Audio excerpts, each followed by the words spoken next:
Hello my dear students, welcome back to easy notes. आज हम लोग स्टार्ट करने वाले हैं क्या, हमारा आखिरी चैप्टर का lecture number 3, that is interference. इसमें साथ में हम लोग इंटरफेरेंस की जगह सुपरपोजिशन ऑफ वेव्स कहते हैं तो ज्यादा बेटर होता। तो इंटरफेरेंस पढ़ेंगे, स्टेशनरी वेव्स पढ़ेंगे और बीट्स के बारे में पढ़ेंगे। ठीक है, तो सबसे पहले देखते हैं principle of superposition of waves.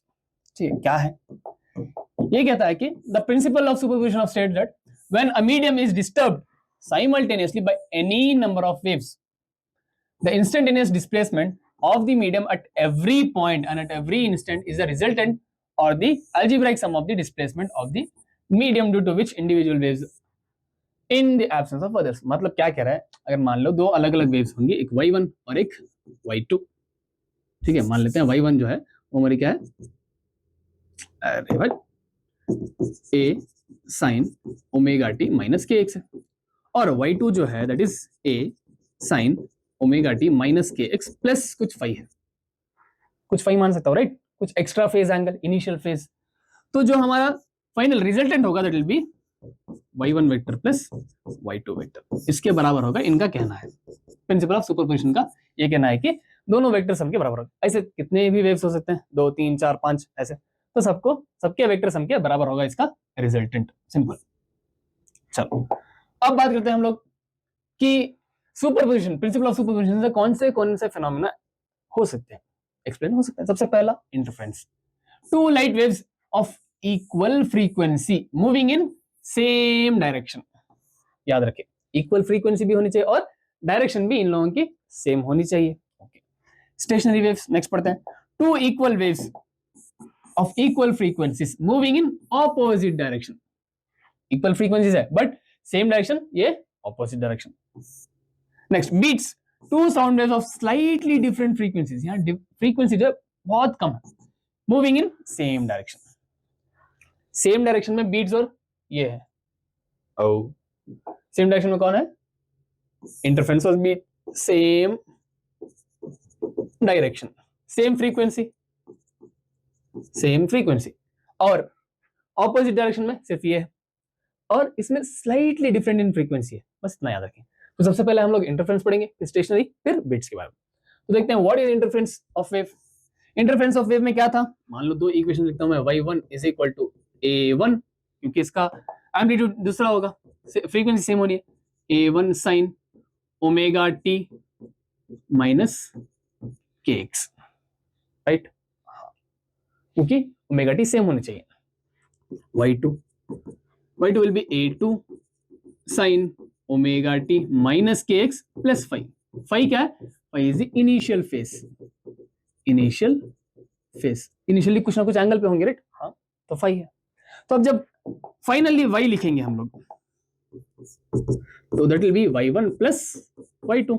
Okay, तो y is equal to a1 sin omega t minus kx plus a2 sin omega t क्या माइनस kx प्लस फाई। ये माइनस kx से क्यों लिखा है, क्योंकि दोनों सेम डायरेक्शन में। हाँ, तो अब यहां से जब सॉल्व करेंगे तो ये सॉल्व करने के बाद a sin omega t minus kx plus alpha, ये वाला फाइनल फॉर्मूला बन के आएगा, जहां पे a is the resultant amplitude. a क्या है, रिजल्टेंट एम्पलीट्यूड, और फाई जो है दैट इज फाइनल फेज।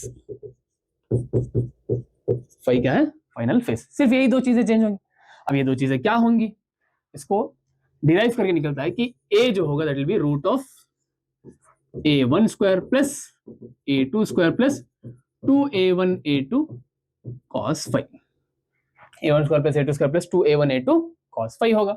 अच्छा, और हमारा जो tan अल्फा होगा, tan alpha will be a2 sin phi divide by a1 plus a2 cos phi. ये दो फॉर्मूलेज होंगे जो हम लोगों को याद रखना है। रिजल्टेंट एम्पलीट्यूड का फॉर्मूला ये हम लोगों ने कहीं तो पढ़ रखा है, राइट?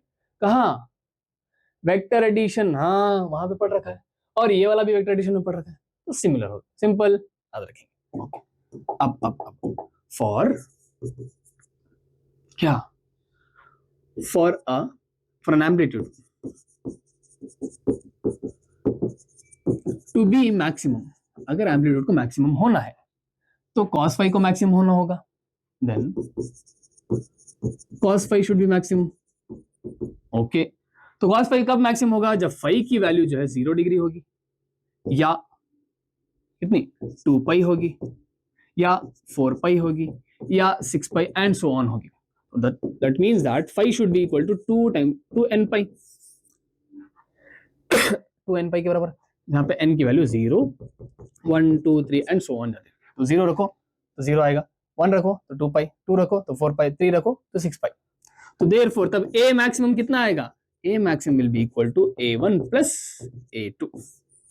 a मैक्सिमम कितना आएगा? a1 plus a2. सिंपली दोनों का एडिशन हो जाएगा. ठीक है. अच्छा, अब मिनिमम की बात करते हैं. For a to be minimum, अगर एम्पलीट्यूड मिनिमम होना है तो cos phi should be minimum. और cos phi की मिनिमम वैल्यू कितनी है? cos phi की मिनिमम वैल्यू कितनी है? That is -1. cos phi की मैक्सिमम वैल्यू कितनी थी? That is +1. अब -1 कब होगी? जब 180 डिग्री. cos 180 is -1, right? हाँ, तो यहाँ पे जो phi होगा that will B pi, 3 pi, 5 pi, 7 pi and so on. यहाँ पे जो phi का फॉर्मूला बनेगा दैट विल बी 2n + 1 पाई. क्या बनेगा? 2n + 1 पाई. यहाँ पे n की वैल्यू 0 रखो तो 1 पाई आ जाएगा, 1 रखो तो 3 पाई, 2 रखो तो 5 पाई, 3 रखो तो 7 पाई एंड सो ऑन. ऐसे जाता रहेगा. ठीक है. चलो, तो यहाँ पे मिनिमम एम्पलीट्यूड कितना आएगा हमारा? Minimum amplitude will be a1 - a2.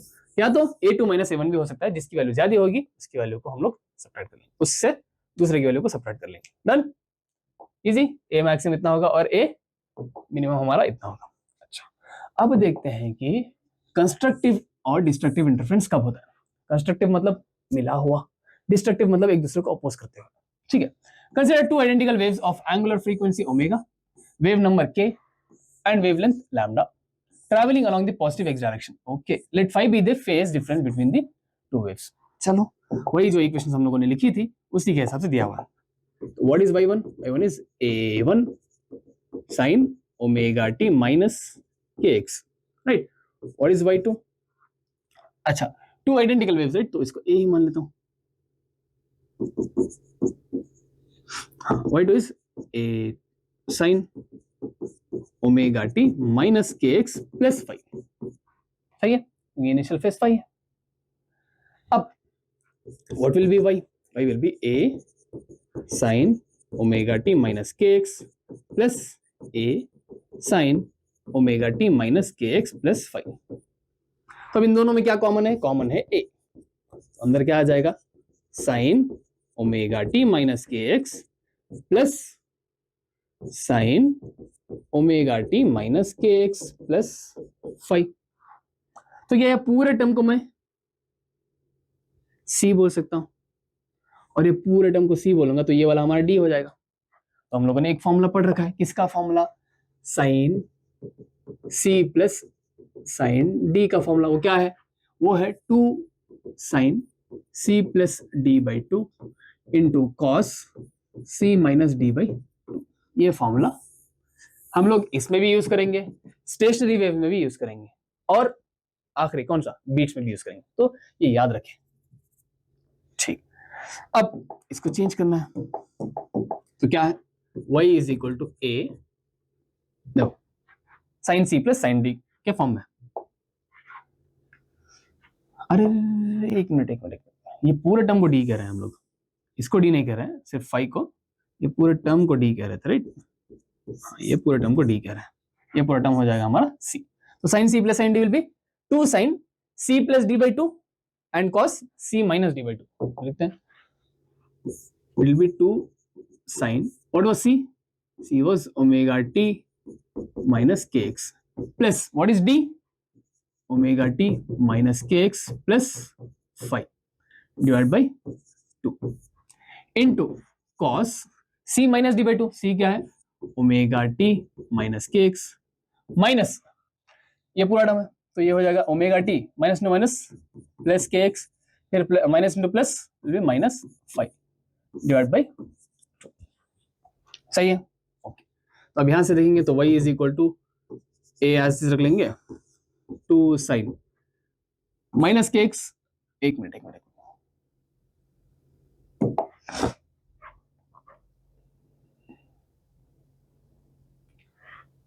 Omega T minus K X, right?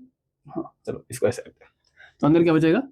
Omega T plus omega T, 2 omega T minus K x minus 2 k x plus 5 divide by 2। तो ये ऐसे रखते हैं, चलो, इंटू कॉस, यहाँ पे क्या होगा देखो, plus omega T minus omega T चला जाएगा, माइनस के एक्स प्लस के एक्स भी चला जाएगा, तो बचा सिर्फ 5/2 माइनस ऑफ 5/2। ठीक है, तो अब यहां से अगर देखो तो y इज इक्वल टू क्या हो जाएगा, a 2 साइन, ये क्या हो जाएगा देखो, इस 2 को डिवाइड कर लूंगा तो 2 से 2 चला जाएगा, यहाँ भी 2 से 2 चला जाएगा, तो बचेगा क्या, omega T minus K x plus 5/2 into cos. अच्छा ये याद रखो कि cos of minus theta is cos theta, cos of minus theta क्या होगा, कॉस थीटा के बराबर होगा। तो यहाँ से कॉस ऑफ माइनस 5/2 को लिख सकता हूँ मैं, कॉस 5/2 लिख सकता हूँ। हमारे पास एक फाइनल फॉर्मूला निकल के आएगा, दैट विल बी, चलो इसी से लिख देता हूँ, y इज इक्वल टू, ये 2 बाहर आ जाएगा, 2a cos 5/2 into sine omega T minus K x plus 5/2। ठीक है, तो कुछ इस तरह का फॉर्मूला हमें निकल के आएगा। अब ये पूरा जो टर्म है that is nothing but resultant amplitude बोल रहा था, क्या बोल लेता हूँ इसको, रिजल्टेंट एम्पलीट्यूड। ठीक है, ए आर बोल लेता हूँ इसको, पूरे टर्म को क्या बोल सकता हूँ मैं, ए आर, रिजल्टेंट एम्पलीट्यूड। तो इसका एक्चुअल फॉर्मूला क्या आएगा, actual formula will be y is equal to A R sine omega T minus K x plus 5/2, जहां पे ए आर क्या है, A R is equal to 2a cos 5/2। ठीक है, ओके, तो A R will be 2a cos 5/2। तो ये हमारा एक्चुअल फॉर्मूला होगा किसका, इंटरफेरेंस का। अब ए आर जब मैक्सिमम होगा तभी तो ए मैक्सिमम होगा, 5/2 इज फाइनल फेज, जो हम लोगों ने tan अल्फा से निकाला था, राइट, वो डायरेक्ट फॉर्मूला था। एक्चुअल फॉर्मूला ये वाला है। तो अब यहां से ए आर मैक्सिमम कब होगा, जब व्हेन cos 5/2 मैक्सिमम होगा। ए आर मैक्सिमम कब होगा, जब cos 5/2 जो है वो मैक्सिमम होगा। अब cos 5/2 की मैक्सिमम वैल्यू 1 होगी, तो देयरफॉर ए आर की मैक्सिमम वैल्यू जो है that will be 2 times of A R की मैक्सिमम वैल्यू कितनी हो जाएगी, 2a। अगर एम्पलीट्यूड दोनों का सेम होगा तो a1 plus a2, a plus a 2a, simple. अच्छा, अब minimum value A R to be minimum cos 5 when cos 5/2 should be minimum. अब cos 5 की वैल्यू कितनी होगी मिनिमम के लिए, पाई की वैल्यू होगी पाई/2, cos 5/2 इज 0। हाँ, तो पूरा टर्म क्या हो जाएगा, तो ए आर की जो मिनिमम वैल्यू होगी that will B 0। That is अगर सेम एम्पलीट्यूड होगा तो a1 minus a2, a minus a 0, proof हो गया। तो ये एक्चुअल में फॉर्मूला है किसका, इंटरफेरेंस का, equation for interference of constructive and destructive interference. अच्छा, अब कंस्ट्रक्टिव कब होगा, कंस्ट्रक्टिव तब होगा जब मैक्सिमम, इस टाइम पे कंस्ट्रक्टिव इंटरफेरेंस हो रहा होगा और इस टाइम पे डिस्ट्रक्टिव इंटरफेरेंस हो रहा होगा। Constructive and destructive interference done. चलो आगे बढ़े, नेक्स्ट बात करते हैं स्टैंडिंग वेव और स्टेशनरी वेव की। इसमें क्या है, इसमें कुछ यूं है कि when two progressive waves of the same wavelength and same amplitude travel with same speed through a medium in opposite direction, सिर्फ चेंज क्या है, opposite direction, and superimpose upon each other, the resultant wave pattern appears steady or stationary is called standing wave। अच्छा देखो क्या होगा, एक wave तो ऐसे जा रहा है, ठीक है, एक वेव इसके ऑपोजिट डायरेक्शन में आ रहा है, मतलब ऐसे, सेम एम्पलीट्यूड होगा, सेम फ्रीक्वेंसी भी होगी, तो इस तरह से आ रहा है। तो क्या हमें नहीं लग रहा कि ये सिर्फ ऊपर नीचे कर रहे हैं ऐसे, और लग रहा है राइट, ऊपर नीचे, बट ये प्रोग्रेसिव वेव में ऐसा नहीं था, दोनों मिलके एक ही वेव बना रहे होंगे। यहाँ पे यहाँ पे क्या हो रहा होगा, अगर मान लो पहला वेव ऐसा है और दूसरा वेव ऐसा है, सेम डायरेक्शन में जा रहा है, दोनों मिलके क्या करना है, एक नया वेव बनाएंगे जो कि थोड़ा सा ऐसा होगा, मतलब थोड़ी एम्पलीट्यूड इसकी बढ़ जाएगी, सिंपल वही था। या अगर कंस्ट्रक्टिव रहा तो बढ़ जाएगी एम्पलीट्यूड, डिस्ट्रक्टिव रहा तो कम हो जाएगी एम्पलीट्यूड, सिंपल। अब यहां से अगर देखें, इसमें ऐसा नहीं है, इसमें एक तो आगे जा रहा है, एक पीछे आ रहा है, तो मतलब दोनों एक दूसरे को ऐसे ऐसे ऐसे ऐसे जाते हुए दिखाई देंगे। हाँ, तो इस टाइप के वेव को हम लोग कहते हैं स्टैंडिंग वेव। ठीक है, चलो अब स्टैंडिंग वेव का इक्वेशन क्या है वो देखना है हमें, फॉर्मेशन ऑफ स्टैंडिंग वेव। ठीक है, तो मान लेते हैं y1 कितना दिया हुआ है, a sin kx minus omega T, तो y2 क्या हो जाएगा, a sin kx plus omega T हो जाएगा। तो y1 will be a sin kx minus omega T, और y2 क्या है हमारा, a sin kx plus omega T, क्योंकि ये पॉजिटिव डायरेक्शन में जाएगा तो ये नेगेटिव में आएगा। ओके, तो अब हमें y क्या लिखना है, y will be equal to, दोनों को ऐड करना है सिंपली, तो a तो कॉमन है, अंदर क्या आ जाएगा, sine kx minus omega T plus sine kx plus omega T. तो ये किस फॉर्म में है, ये है form sine c plus sine d के फॉर्म में। Sine c plus sine d का फॉर्मूला क्या था, 2 sine c plus d by two divide by into cos d by two, तो क्या है formula, 2 sine c plus d by two into cos c minus d by to. चलो अब उसके form में चेंज कर लेते हैं, तो y is equal to A as is रहेगा, अंदर 2 साइन c क्या है, ये टर्म, मतलब k x minus omega T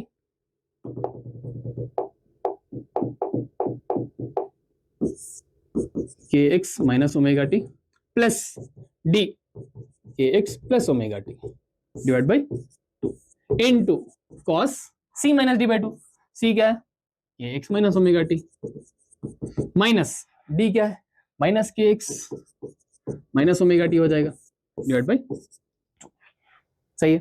अब minus omega T plus omega T चला जाएगा, यहाँ पे प्लस के एक्स माइनस के एक्स चला जाएगा, तो बचेगा क्या, देख लेते हैं कि बचेगा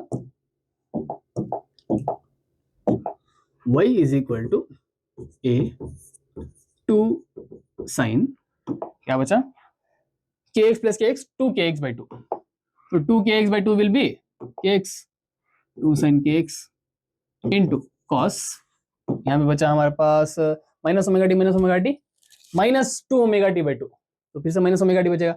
हम लोगों ने पढ़ा है कि cos of minus theta is plus cos theta, यहाँ पे बचेगा हमारे पास कॉस ओमेगा टी, ठीक है, कॉस ओमेगा टी, डन। कुछ इस तरह का फॉर्मूला है, तो अब यहाँ से फॉर्मूला जब लिखेंगे तो ये आ जाएगा 2a sign k x into cos omega T. अच्छा, अब यहां से अगर देखो तो ये वाला टर्म जो है दैट इज रिजल्टेंट एम्पलीट्यूड, तो y will be equal to A R cos omega T के फॉर्म में आएगा, डन। अब अगर एम्पलीट्यूड को मैक्सिमम होना है तो kx की value should be maximum, for A R to be maximum sine kx should be maximum, तो kx की वैल्यू कितनी आनी चाहिए, kx की वैल्यू 2n पाई आनी चाहिए, हमें पहले से पता है, क्योंकि साइन की वैल्यू मैक्सिमम कब होगी, सॉरी 2n पाई होगा कि n पाई होगा, साइन की वैल्यू मैक्सिमम कब होगी भाई, साइन की वैल्यू मैक्सिमम कब होगी, जब थीटा की value pi by two, right, या 4 पाई बाई टू, देखो पहले तो पाई बाई टू पे मैक्सिमम होगी, ठीक है, 3 पाई बाई टू पे माइनस होगी, राइट, माइनस 1 होगी, इसके बाद फिर से 4 पाई बाई टू मतलब 2 पाई, 2 पाई पे तो 0 होगी, 5 पाई बाई टू, फिर 7 पाई बाई टू, तो वो इस तरह से, तो इसको क्या लिख सकते हैं हम, एक minute, kx will be equal to, क्या इसको हम लोग लैम्डा के टर्म्स में लिखे,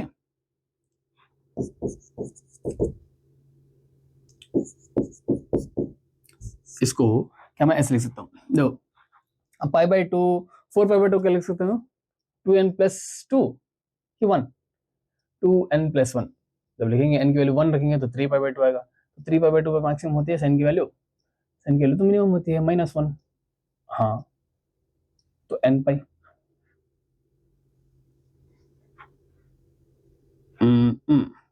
इसको हम लोग लैम्डा के टर्म्स में रखते हैं। चलो, पाई बाई 2 पे मैक्सिमम होगी n पाई बाई 2, ठीक है, ओके। तो अब यहां से अगर देखो किसमें मैक्सिमम होगी, n पाई बाई 2 पे मैक्सिमम होगी। तो अब k को क्या लिख सकता हूं मैं, 2 pi by lambda is equal into x is equal to n pi by 2। तो पाई से पाई चला जाएगा, तो x will be equal to n lambda by 4, ये जाएगा।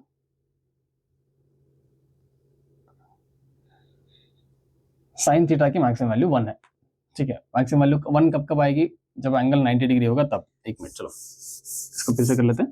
सबसे पहले तो साइन की मिनिमम वैल्यू 0 है, 0 पे होगी और 180 पे होगी। मैक्सिमम वैल्यू 90 पे और 270 पे आएगी -1। तो पहले तो पाई बाई 2, 3 पाई बाई 2 पे तो नहीं आएगी, यानी 5 पाई बाई 2, फिर 7 पाई बाई 2, क्योंकि 6 पाई बाई 2 फिर से इसके हिसाब का होगा। 6 पाई by 2 is nothing but 3 pi. 7 pi by 2, 7 पे भी नहीं होगी शायद, राइट? क्या इसको ऐसे लिख सकता हूं मैं, 2n प्लस 2 पाई बाई 2। तो 2 की वैल्यू अगर 0 रखेंगे, n की वैल्यू अगर 0 रखूं तो 2 पाई बाई 2 आएगा, यानी पाई आएगा। 12 प्लस 1 ही रख लेते इसको, 2n प्लस 1 पाई बाई 2। अगर n की वैल्यू 0 रखेंगे तो पाई बाई 2 आएगा। n की वैल्यू अगर 1 रखूंगा तो 3 पाई बाई 2 आएगा, राइट? तो 2n प्लस 1 पाई बाई रख लेते हैं। हम इसका सिर्फ मैग्नीट्यूड ले लेते हैं। चलो, सिर्फ मैग्नीट्यूड के लिए kx की value should be equal to 2n plus 1 pi by 2। तो k क्या है, 2 pi by lambda into x is equal to 2n plus 1 pi by 2। तो पाई से पाई चला जाएगा, तो ये बचेगा क्या, x will be equal to 2n plus 1 to lambda by 4। ये आ जाएगी हमारी वैल्यू इसकी, जब क्या हो रहा होगा, मैक्सिमम के लिए, मैक्सिमम एम्पलीट्यूड के लिए। मिनिमम के लिए क्या होगा, और A R to be minimum कब होगा, जब वैल्यू 0 होगी। 0 कब कब होगी, 0 होगी पाई पे, यानी n पाई, यानी phi should be equal to n पाई, यानी kx should be equal to n pi. तो अब k की वैल्यू रखो 2 pi by lambda into x is equal to n pi. तो पाई से पाई चला जाएगा, तो x is equal to n lambda by 2 आएगा। सिर्फ मैग्नीट्यूड की बात कर रहे हैं, ओनली मैग्नीट्यूड, यहाँ पे भी ओनली मैग्नीट्यूड की बात कर रहे हैं, ठीक है। यहाँ पे अगर मैग्नीट्यूड की ही बात करें तो हमें 2n प्लस 1 पाई बाई 2 आएगा। या तो अगर इसके हिसाब से देखिए, खाली सिर्फ पॉजिटिव के बारे में देखेंगे तो नहीं होगा, ठीक है। अरे देखो, उससे भी हम लोग पता कर सकते हैं पॉजिटिव होगा या नेगेटिव होगा। तो या तो कंप्लीटली पॉजिटिव में रहेंगे ऊपर की तरफ, या तो कंप्लीटली नेगेटिव में रहेंगे। तो एम्पलीट्यूड मैग्नीट्यूड होगा, राइट। डिस्ट्रक्टिव कब होंगे, मिनिमम कब होगा एम्पलीट्यूड, जब 0 हो जाएगा, सिंपल वैसे याद रखो। चले next, characteristics of standing wave क्या क्या है। The wave form does not advance through the medium, medium के थ्रू नहीं आता। At certain positions in the medium the particles are permanently at rest, particles हमेशा रेस्ट पे होंगे। देखो ये वाले, इन पार्टिकल्स को देखो तो ये पार्टिकल्स क्या है, हमेशा रेस्ट पे है, क्योंकि ऐसे ऐसे ऐसे ऐसे ऐसे ऐसे ऐसे ऐसे ओपन क्लोज ऐसे हो रहा है। तो ये वाले जो पार्टिकल है एंड के, that is at rest, right. ये वाले पार्टिकल परमानेंटली रेस्ट होंगे, तो इनको कहेंगे हम लोग नोड्स। क्या कहते हैं इसको, नोड्स। और जो पार्टिकल मैक्सिमम एम्पलीट्यूड अचीव करते हैं उसको कहते हैं एंटी नोड्स। क्या कहते हैं इसको, एंटी नोड्स। तो वही लिखा हुआ है देखो, हाँ, permanently at rest and the resultant displacement is 0, उनका डिस्प्लेसमेंट 0 होगा। such points are called nodes। तो ये फॉर्मूला किसके लिए होगा, ये होगा फॉर नोड्स, ये for anti nodes. Anti nodes positive भी हो सकते हैं या नेगेटिव भी हो सकते हैं, सिर्फ हमें मैग्नीट्यूड की बात करनी थी। The particles midway between the two adjacent nodes have maximum displacement। दो adjacent नोड के बीच में एक पार्टिकल का मैक्सिमम डिस्प्लेसमेंट है, दो एडिशनल नोड के बीच में एक पार्टिकल का मैक्सिमम डिस्प्लेसमेंट है, तो उसको हम लोग क्या कहते हैं, उसको कहते हैं हम लोग anti nodes. These are called anti nodes. All particles lying between any two adjacent nodes move in the same direction at the same time.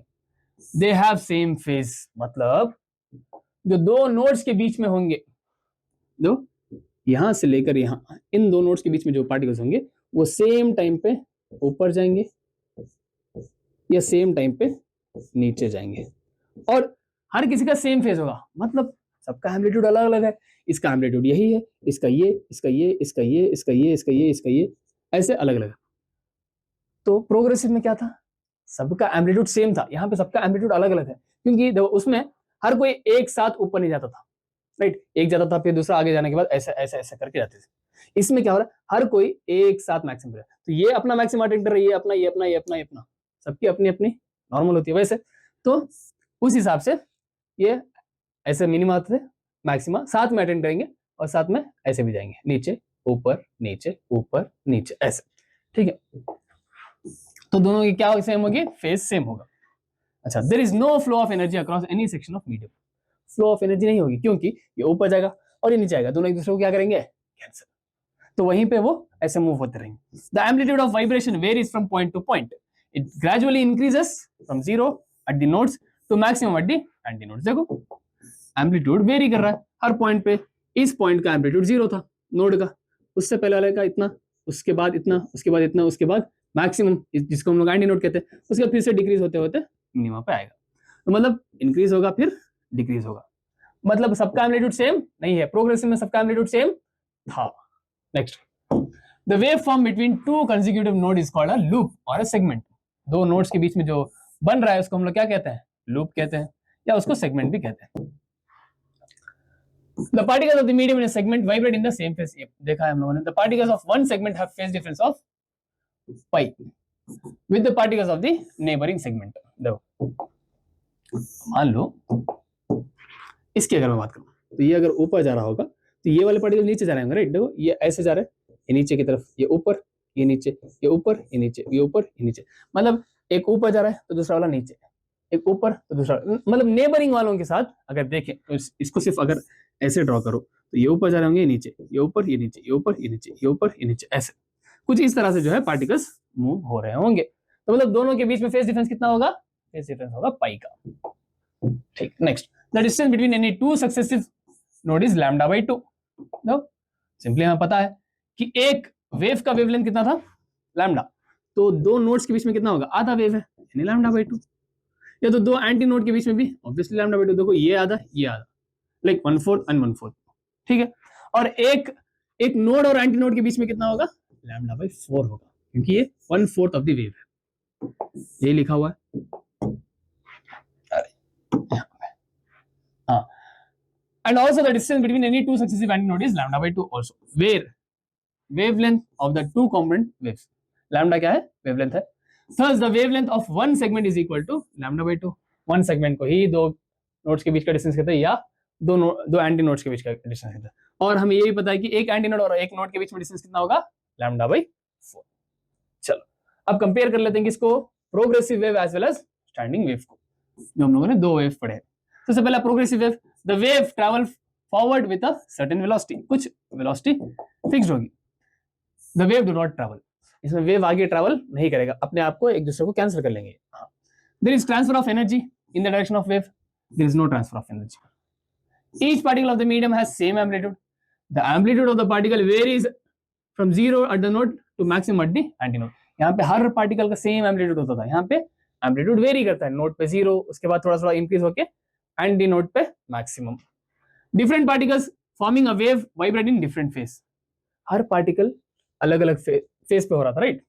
एक पार्टिकल मान लो अपना मैक्सिमम अभी रीच किया, तो दूसरा पार्टिकल थोड़ी देर के बाद, तीसरा पार्टिकल थोड़ी देर के बाद, वैसे. बट इसमें all particle between two successive node vibrate in same phase. दो नोड्स के बीच में जो पार्टिकल्स होंगे पूरे सेम टाइम पे मैक्सिमा, सेम टाइम पे मिनिमा, यानी सेम फेज पे ऑसिलेट कर रहे होंगे. Next, no particle in the medium is permanently at rest. इसमें कोई भी पार्टिकल रेस्ट पे नहीं था.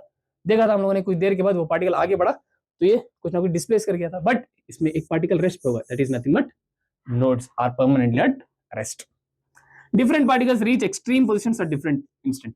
सबका एम्पलीट्यूड जो है वो अलग अलग टाइम पे होता था, ये अभी पहुंचा, ये थोड़ी देर बाद, ये थोड़ी देर बाद, ये थोड़ी देर बाद, ऐसे। बट इसका जो एम्पलीट्यूड होगा वो सेम टाइम पे होगा।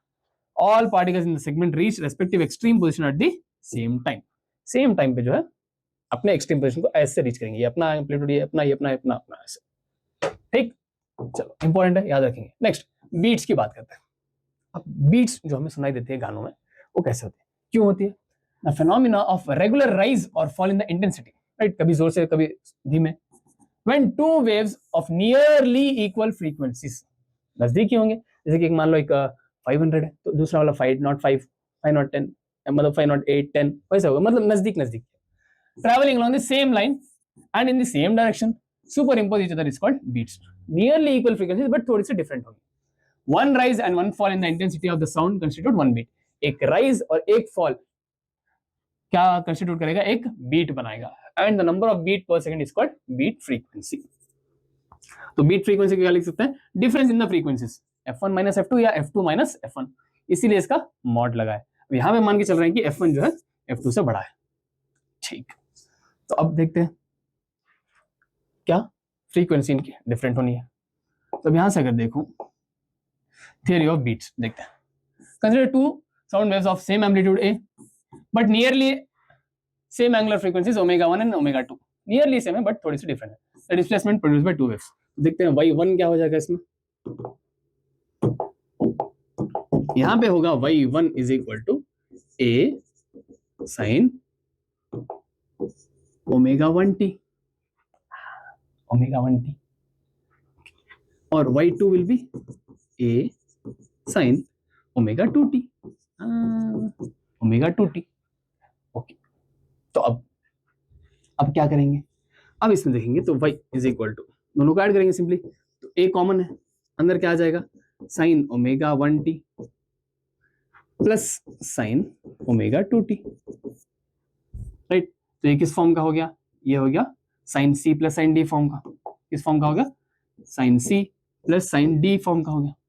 तो sin c plus sin d का फॉर्मूला याद है, 2 sin c plus d by 2 into cos c minus d by 2। a यार 2 sin c plus d, c क्या है? Omega 1t plus omega 2t divide by 2 into cos c minus d, c क्या है? Omega 1t minus omega 2t divide by 2। ठीक है, अब यहां से अगर देखें तो ओमेगा 1 प्लस ओमेगा 2 बाई 2 को क्या लिख सकता हूं मैं? तो इन दोनों में से t कॉमन ले सकता हूं। ठीक है, तो इसका एक नया इक्वेशन बन जाएगा, y is equal to 2a sine omega 80 plus into cos omega b t, इस फॉर्म का आएगा। ये हमारा इक्वेशन ऑफ बीट है, जहां पे ओमेगा ए क्या है? Omega A is omega 1 plus omega 2 by 2 and omega B is omega 1 minus omega 2 by 2। ठीक है, अब इन दो तरीकों से क्या होगा? हमारी एक बीट प्रोड्यूस होगी। क्या होगा? एक राइज और एक फॉल। तो एक राइज हो रहा है ओमेगा 1 प्लस ओमेगा 2 बाई 2, एक फॉल हो रहा है ओमेगा 1 माइनस ओमेगा 2 बाई 2। इस तरह से हमारा एक बीट का इक्वेशन फॉर्म होगा। इस तरह से हमारे बीट्स प्रोड्यूस होते हैं। ठीक है, तो ये लेक्चर यहीं तक था और ये चैप्टर भी यहीं तक था। मिलते हैं नेक्स्ट लेक्चर में, जिसमें हम लोग कुछ क्वेश्चंस करेंगे न्यूमेरिकल्स। ठीक है, तब तक के लिए पढ़ते रहिए और डाउनलोड कीजिए easy notes app. Bye bye.